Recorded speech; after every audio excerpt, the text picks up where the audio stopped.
calls it a tense, riveting murder mystery. It will leave you breathless. Black Widow is a thriller from 1987, a movie I pretty much would have forgotten all about, except that Black Widow had the distinction of ruining an otherwise great time at the drive-in. It was the supporting feature for Arnold Schwarzenegger's Predator. Now there was a movie I wanted to see. He had the best actor in the world running around the jungle shooting bad guys and blowing shit up. And while that alone is enough awesomeness for one movie, the filmmakers went above and beyond by also making Schwarzenegger fight one of the coolest looking monsters ever put on film. How the hell this lost Best Picture at the Academy Awards to The Last Emperor is beyond me. Only problem was, I went to see Predator at the drive-in, which meant first there was an opening feature. This was June of 1987, so we were just about to turn 9. It's early summer, so by the time Black Widow was over, and you sat through intermission and previews, it's like 11:30 at night. I'm a little kid, I can't stay up that late. I see about 20 minutes of Predator before falling asleep. I don't even get to see the monster. Like, what was the point in even going? Instead of taking us to the theater to make up for it, our father was just like, you can wait till it comes out on video. So all I'm left with are vague memories of a movie about a female serial killer that doesn't show any of the killings. So what does Black Widow show? Lot of talking. Black Widow is about a young woman who marries millionaires, poisons them, inherits all the money, then disappears to move on to her next victim.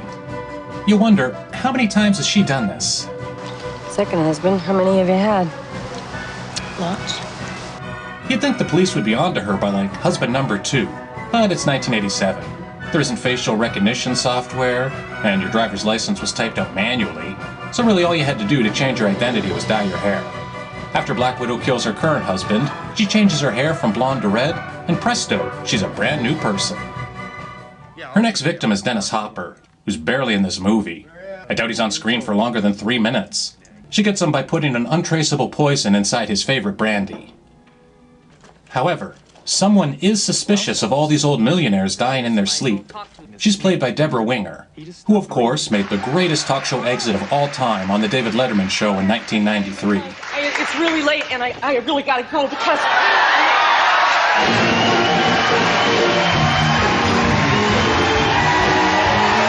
How the hell this performance lost Best Actress at the Academy Awards to Holly Hunter is beyond me.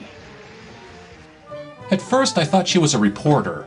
I mean, this looked like the typical movie newsroom, with lots of desks and phones ringing, and the salty old editor giving her shit for wasting her time on a non-story. The editor is played by Terry O'Quinn. If this movie was made today, this part would definitely be played by Richard Jenkins. She's the hard reporter type who has no social life, is obsessed with her work. We see her accepted as one of the guys, the only lady invited to their late-night poker games. When she's caught by security bringing a handgun into the building, everyone laughs and cheers her on. I guess in 1987, people weren't worried about office mass shootings? Well, she doesn't fit the profile. Aren't most mass shooters angry men? What about the woman who shot up the YouTube headquarters? She didn't even kill anybody, just herself. Yep, just another example of things men do better. Her profession is so poorly set up, it literally took me halfway through the movie before I realized she isn't a news reporter at all. She actually works for the Department of Justice. So wait, that was a federal building she smuggled a handgun into? And the police simply bring her to her boss like he's the high school principal and she was caught smoking in the boys' room? Shouldn't she be in jail? Since there are no laptop computers, Wonder Girl has to use a slide projector to compare photos of the 2 wives of the dead millionaires to determine they are the same woman. I have to admit, this is a much more interesting visual than the scene of her scrolling through Facebook photos we'd see today. Black Widow is also doing research of her own. Her next victim is a famous coin collector or something, so she's boning up on her numismatics. If this movie had been made in 1997 instead of 1987, the part of the bookstore owner would definitely be played by Philip Seymour Hoffman. The coolest part of Black Widow's research is when she calls down to room service at the swanky hotel she's staying in and has them send up a VCR so she can watch videos. The only off-putting thought is that this is the same VCR they give to any guest requesting one, which has got to be 90% guys watching porn videos. Yeah, I'm thinking about renting this film. She looks gorgeous to me, and I can't wait to see her. I hope they wipe down the buttons on that thing between guests. So Black Widow hooks up with her next victim, and lickety-split, they're married. This gives us one of the greatest edits in the history of cinema, where we suddenly jump cut from this 5-minute boring conversation to a random butt shot. How the hell this lost Best Editing at the Academy Awards is beyond me. I find the editing weird. Nearly half the scenes end with a fade to black. Makes you feel like you're watching a made-for-TV movie. By this time, Wonder Girl is running around warning everybody that Black Widow's previous 2 husbands were poisoned, and the same thing's gonna happen to the coin collector, but no one believes her. Not her boss, not the police. The only person she doesn't warn is the potential victim, despite meeting him face to face. She's worried about tipping Black Widow off that she's under suspicion. What is this thing? You almost broke my tooth. Medical alert. I'm allergic to penicillin. Wow, that was handy information. She kills him using the old penicillin in the toothpaste trick. Oldest gag in the book. Now the movie relocates to Hawaii. For some reason, the Department of Justice can't buy Wonder Girl a ticket to follow Black Widow. Maybe they don't have the budget for it. Maybe she's been fired and doesn't work there anymore. She has to raise the money herself by literally selling everything in her apartment. In Hawaii, she manages to track down Black Widow at scuba diving school. You know what's really weird about this scene?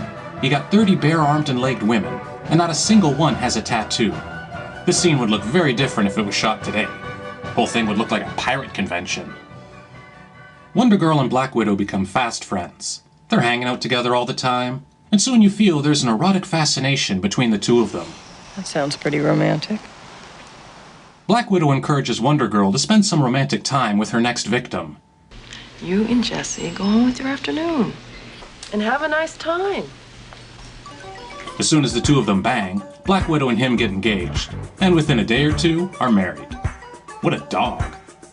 As a wedding gift, Wonder Girl gives her a piece of jewelry shaped like a Black Widow spider, confirming that she knows what the murderess has been up to. How does she respond to the revelation she's been figured out? She gives her a big wet smooch. When this new husband turns up dead, the police arrest Wonder Girl. The poison has been planted in her apartment, and because of her banging the dead husband, there's a jealousy motive. Pretty soon, she's sitting in the slammer. Black Widow is one of those movies Siskel and Ebert were divided on. I didn't like him enough to recommend the movie. Oh, and I love this movie. You did? I think it's spectacular. Their disagreement came mostly down to the ending. I expected this movie to do something different at the end. And the movie fooled me. I don't get fooled in thrillers very often. I was completely fooled in the film. I don't want to get... This final scene of the movie is very unclear to me. Black Widow goes to the jail to see Wonder Girl. Why does she do that? Miss Barnes called from the jail.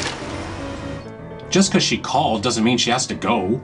Her double cross worked. She can leave Hawaii, dye her hair a new color, and presto, on to the next job.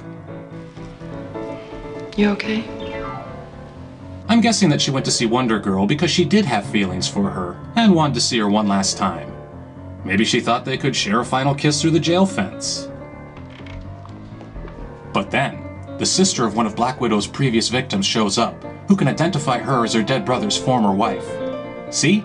This is why going to the prison was a bad idea. Next to come into the room is the dead husband. Turns out this was all some elaborate sting where the husband fakes his death, the police pretend to arrest Wonder Girl for the crime.